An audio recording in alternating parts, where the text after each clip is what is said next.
కార్తీక మాసం హిందువులకి పవిత్రతకు ప్రతీక. కానీ ఇప్పుడు ఆ పవిత్రతకు కొత్త రూపం వచ్చిందన్న చర్చ మొదలైంది.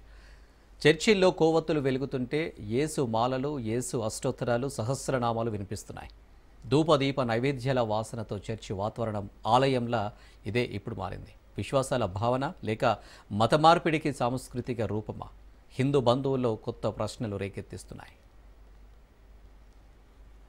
యేసునాథ కరుణామృత పారిజాత శ్రీ సత్యమార్గ శరణాగత దీనబంధో శ్రీ బేత్లహేమ పురజాత యెహోవ పుత్ర శ్రీ కన్యకా మరియజం భజ యేసురాజం.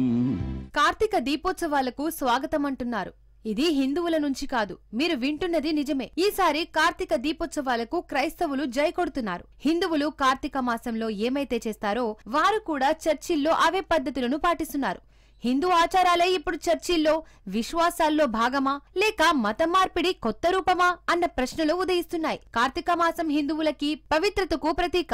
శివాలయ సందర్శనలతో నిండిన ఈ మాసం ఇప్పుడు క్రైస్తవుల ప్రార్థనా మందిరాలు చర్చల్లో సాగుతున్నాయి. గత కొద్ది సంవత్సరాలుగా కొన్ని ప్రాంతాల్లో క్రైస్తవ కార్తీక దీపోత్సవాలనే పేరుతో చర్చిల్లోనే జరుగుతున్నాయి. క్రోవత్తులు, పూలు, అగరొత్తులు, అభిషేకాల వాతావరణం గుడిలో కనిపించే దృశ్యాల్లాగే చర్చిల్లోనూ కనిపిస్తున్నాయి. ఇప్పుడు తాజాగా వెలుగులోకి వచ్చిన వీడియో ఎక్కడన్నది తెలియదు కానీ ఈ వీడియో నెట్టింట్లో వైరల్ గా మారింది. 365 క్రోవత్తులు వెలిగిస్తూ పూలతో విగ్రహాల అలంకరణ చేస్తూ ప్రార్థనలు చేసే దృశ్యాలు ఇప్పుడు సోషల్ మీడియాలో ట్రెండ్ అవుతున్నాయి.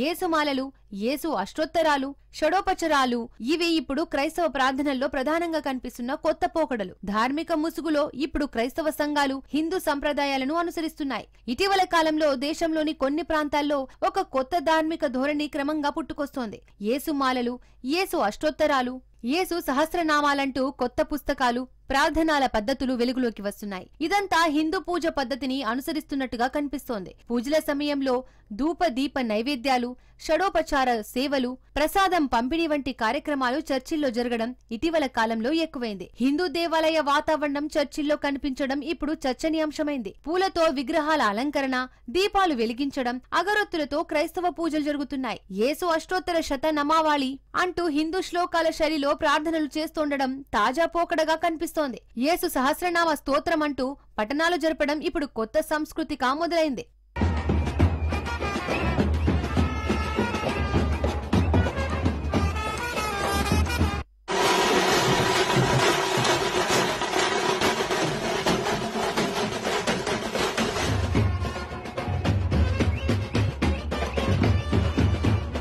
ఈ తదంగమంతా చూసి హిందువులు అవాక్కవుతున్నారు. ఇది మన సంప్రదాయాల రూపమే కదా, పేర్లు మాత్రమే మార్చి కొత్త పద్ధతిగా చూపుతున్నారంటున్నారు. దైవభక్తి పేరుతో మత మార్పిడికి కొత్త రూపమిస్తున్నారు. హిందూ ఆచారాలను క్రైస్తవ పూజల్లో కలపడం వెనుక అసలేం జరుగుతోందనని సనాతన సంఘాలు అవాక్కవుతున్నాయి. హిందువులు పూజించే రీతినే క్రైస్తవులు ఇప్పుడు అనుసరిస్తున్నారని, ఇదేం కొత్త పోకడని మండిపడుతున్నారు. గతంలో బతుకమ్మ పండుగలో పాల్గొన్నప్పుడు క్రైస్తవ మహిళలపై అభ్యంతరాలు వ్యక్తమయ్యాయి. ఇప్పుడు అదే రీతిలో హిందూ సంప్రదాయాలపై క్రైస్తవ అడుగుజాడలు కనిపిస్తున్నాయి. దీనిపై హిందూ సంఘాలు ఆగ్రహం వ్యక్తం చేస్తున్నాయి.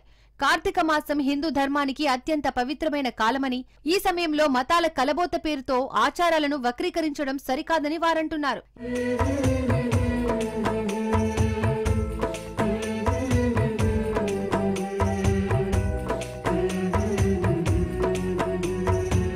ఇక మరోవైపు కొందరు క్రైస్తవులు మాత్రం ఇదేం తప్పు కాదంటున్నారు. దీపం వెలిగించడం మానవత్వానికి ప్రతీక అంటున్నారు. అది మతం కాదు, మనసు వెలుగంటున్నారు.